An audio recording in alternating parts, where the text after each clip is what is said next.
Good morning. It was 23 degrees this morning. No snow on the ground, but certainly cold enough for there to be snow on the ground.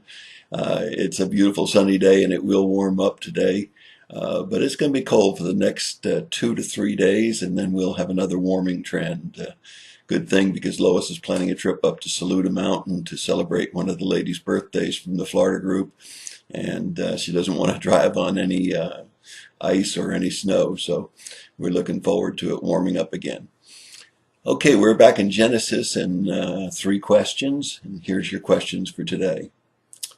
What phrase in chapter 11, that's the building of the Tower of Babel, what phrase in chapter 11 shows the problem? What phrase in chapter 11 shows the problem? Question number 2.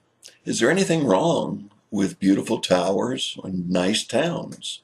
Anything wrong with unity of speech, where everybody can speak the same language? We get a big hassle around the United States with people having to deal with Spanish all the time because we think English is our language and we think everybody should speak English. So is there anything wrong with one language? Anything wrong with beautiful towers? Question number 3. Is there a sin to avoid in the story of the Tower of Babel? Is there a sin to avoid in the story of the Tower of Babel? Those are interesting questions, because in chapter 11 you'll find a phrase that is repeated 3 times. In 11 verse 3, 11 verse 4, and 11 verse 4 again. Let us do something. In the case of verse 3, let us make bricks. In verse 4, let us make a tower. In verse 5, let us make a name for ourselves. The problem is they'd left God out. Many times when we begin to build, whether we're building a career, whether we're building a business, whether we're building a family, whatever we're building, we leave God out. And it's let us. It's all about us. Let us build. Let us build. Let us build. And let us create a name for ourselves. Selfies and other things are another form of saying, look at me. And each of us enjoy having a good appearance. Each of us enjoy having people look at us.